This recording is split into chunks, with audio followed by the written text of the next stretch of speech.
20h sur les antennes de la télé Futur Média. Mesdames, Messieurs, bonsoir et c'est parti pour le sommaire de cette édition.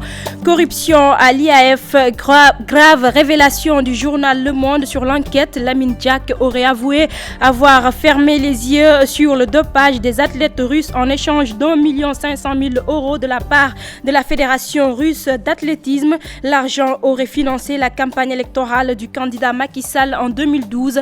Des accusations démenties par le mis en cause Lamine Diack sur les ondes de la radio Futur Média soutient n'avoir rencontré Macky Sall qu'après la présidentielle de 2012. Ce rebondissement dans l'affaire Lamine Diack ne laisse pas indifférente l'opposition qui demande la démission du chef de l'État si ces accusations sont avérées. Vous entendrez également dans cette édition le Forum civil qui demande à Macky Sall de clarifier les choses. Koutia désigné meilleur humoriste de l'Afrique de l'Ouest pour l'année 2015 par l'Institut Okan Africa. L'artiste dédie ce prix à Youssou N'Dour, Cheikh Amar et Sidi Lamine Niasse.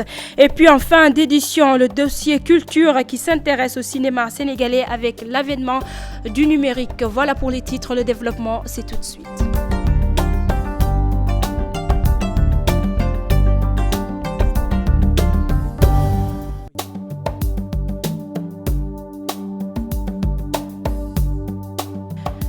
Mesdames, Messieurs, bonsoir et merci de nous recevoir chez vous dans l'enquête que s'est procuré Le Monde. Lamine Diack a avoué avoir reçu de l'argent de la Fédération russe d'athlétisme, 1 500 000 € pour financer la campagne du candidat Macky Sall. En échange, l'ancien président de l'I2AF a fermé les yeux sur le dopage des athlètes russes. Nous y reviendrons avec le récit de Mamadou Ndiaye. L'ancien président de l'IAF a réagi aux propos qui lui sont prêtés par le journal Le Monde, des propos selon lesquels il aurait reçu des fonds 1 500 000 € de la Russie pour contribuer en 2012 au financement de la campagne électorale de Macky Sall contre l'opposition dirigée par Abdoulaye Wade. Lamine Diack, dans un entretien exclusif accordé à Alassane Samba Diop de la radio Futur Média, dément toutes ces affirmations et soutient n'avoir rencontré le président Sall qu'après la présidentielle de 2012. Je vous propose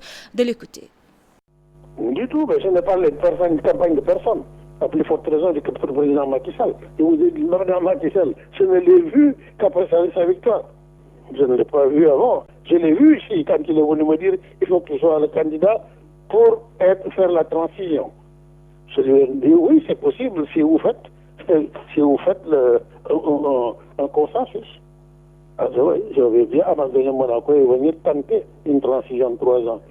Mais si c'est pour être un parmi 15 ou 12 ou 14 ou 15 candidats, je ne suis pas preneur. Voilà, je l'ai vu là. Après, je l'ai vu faire sa campagne. Je n'ai plus de contact avec lui jusqu'à son élection.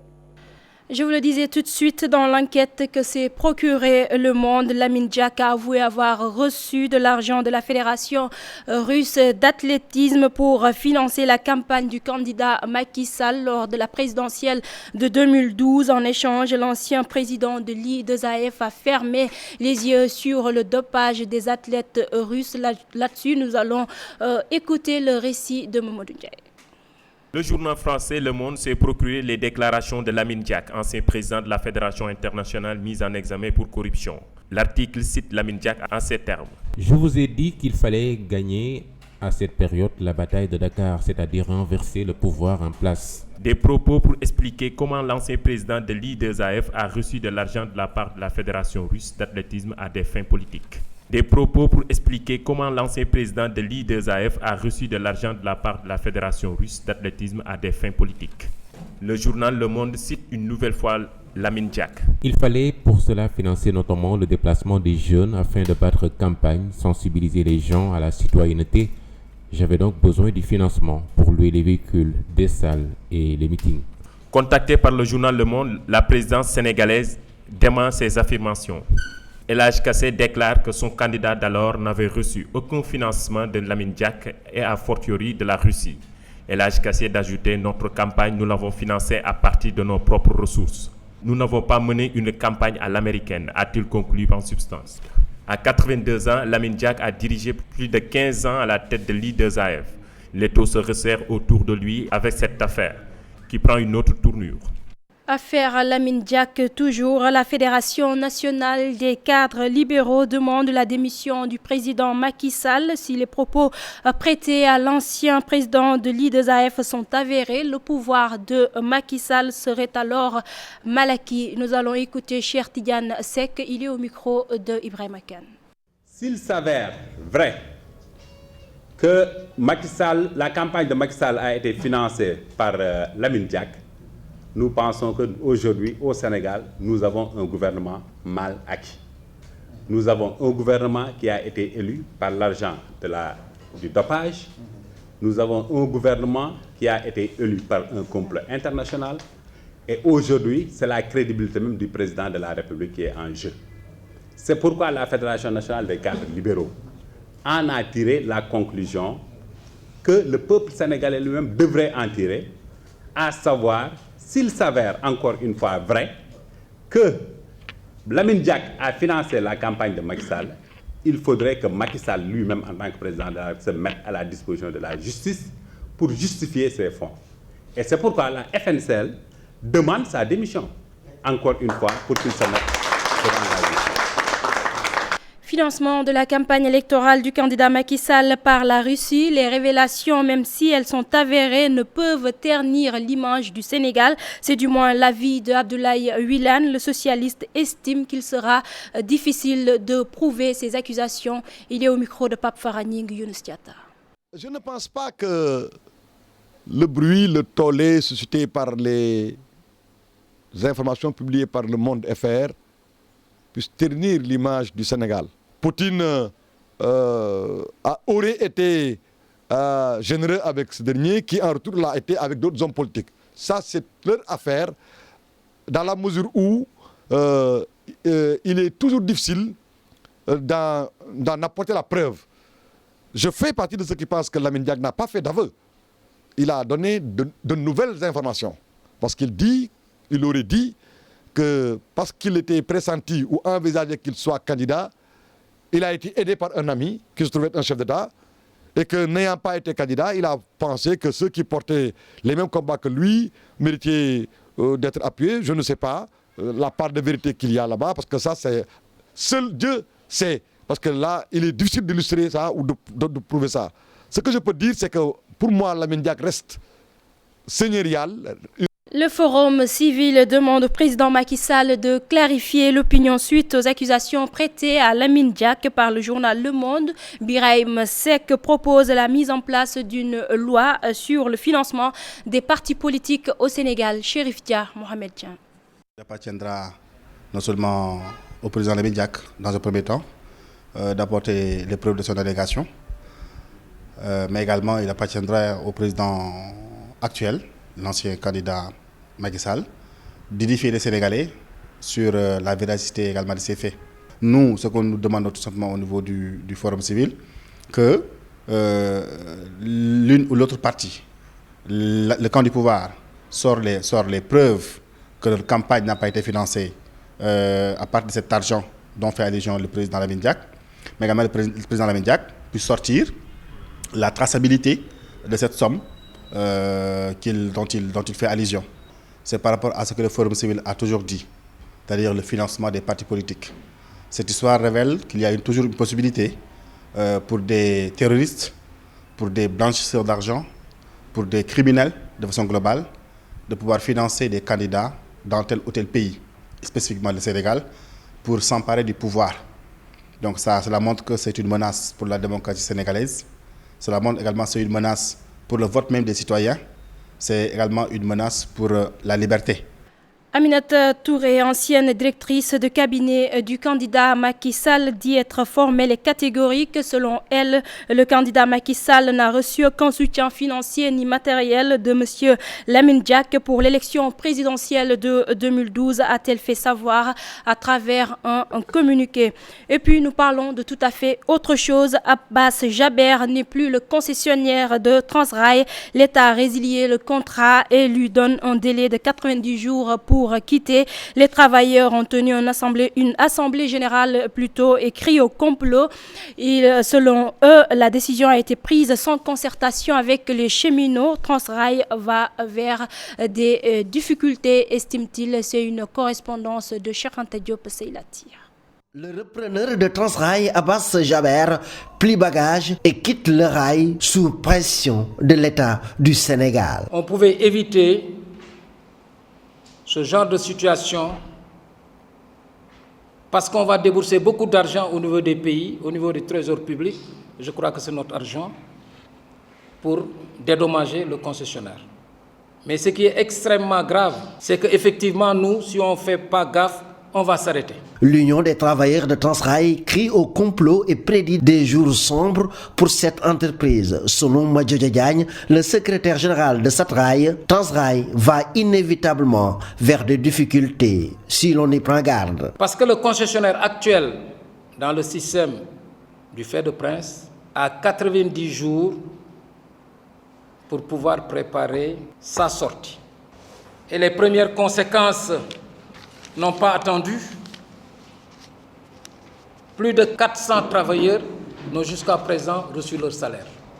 Et je crois que les problèmes vont encore venir parce qu'on s'en va directement vers la fermeture de l'entreprise. Ce n'est pas faute d'avoir crié au scandale. Mais malheureusement, comme on l'a toujours dit, faire le bonheur des cheminots sans les cheminots, c'est contre les cheminots. Depuis 2003, date de la mise en concession, la situation du chemin de fer ne cesse de dégringoler. Apercevra-t-on le bout du tunnel durant cette période transitoire? Les prochains mois nous édifieront.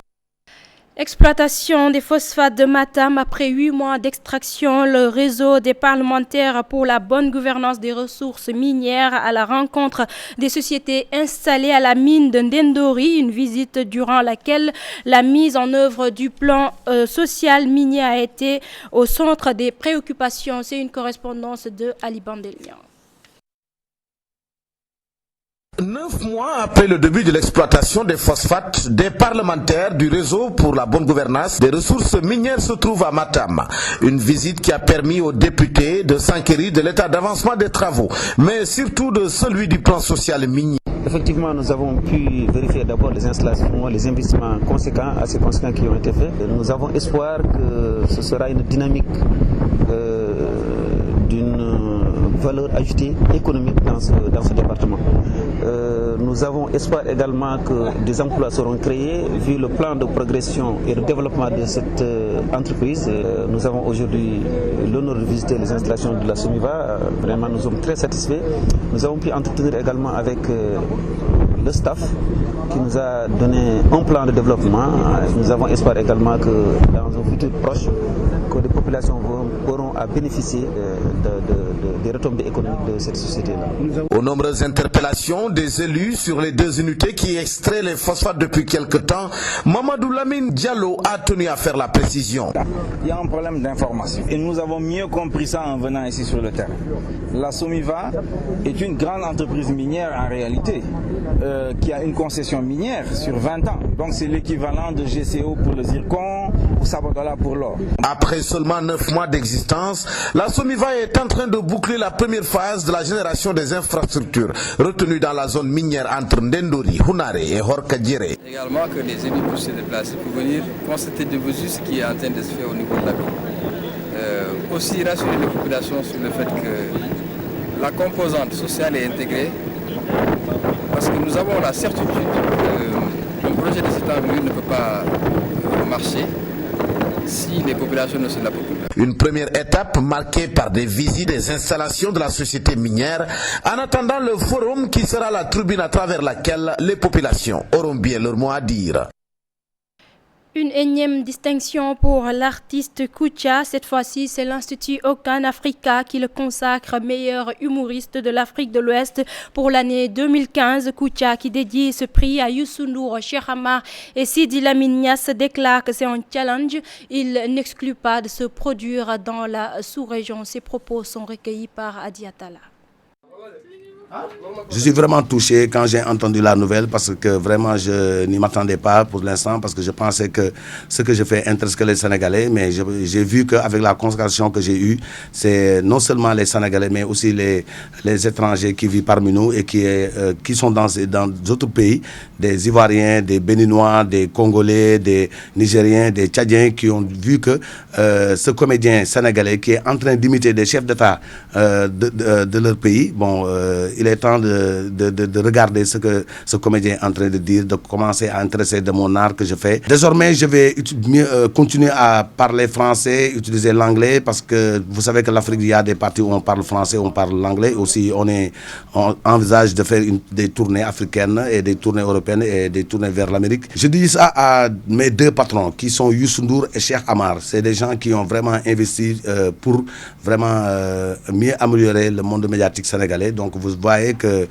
c'est grâce aux médias qu'aujourd'hui Kouthia est suivi. Parce que Kouthia ne peut pas être dans tous les pays, mais avec la magie des médias, de TFM, je suis parvenu à parcourir tout le monde. Le monde me suit, sans oublier Sid Lamignas qui aussi avant TFM, j'ai passé par Walfadjri et Walfadjri était suivi aussi, comme TFM est suivi dans toute l'Afrique et dans le monde.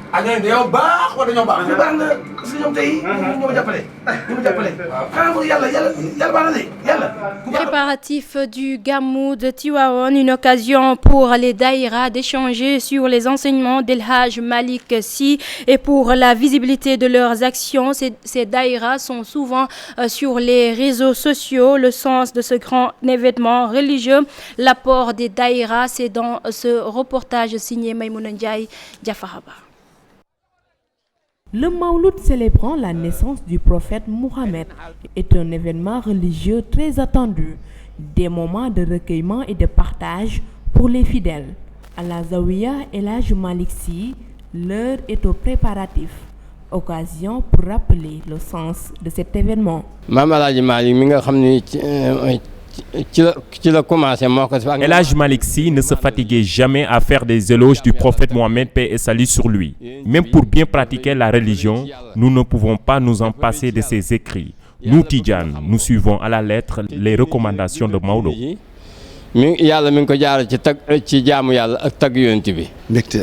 ndax sallallahu alayhi wa sallam d'abord ndax ñun Tivaouane sax sunu gamu deug moy burdu yi. C'est avec fierté que nous célébrons le Gamou et ça commence au début du bourde. Nous, les fidèles, s'y mettons. C'est normal, il faut bien accueillir les visiteurs. À Tivaouane, tous les fidèles se retrouvent. C'est un grand rassemblement. Ces disciples, souvent réunis au sein des daïras, là aussi il est question de partage d'expériences et de connaissances.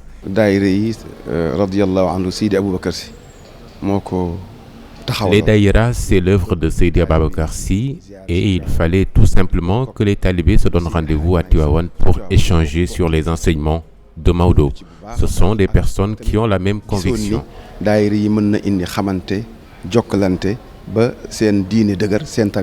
Les recommandations sont certes les mêmes, mais il y a plus d'engouement. Ce disciple de Maodo évoque les technologies de l'information et de la communication. Réseaux sociaux, par exemple. Aujourd'hui, je suis fier des daïras. Les jeunes s'investissent beaucoup grâce aux réseaux sociaux. Ils se documentent, suivent l'actualité et drainent beaucoup de monde. C'est une grande fierté.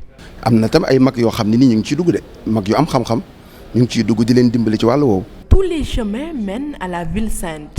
Le Gamou sera célébré dans la nuit du 23 au 24 décembre.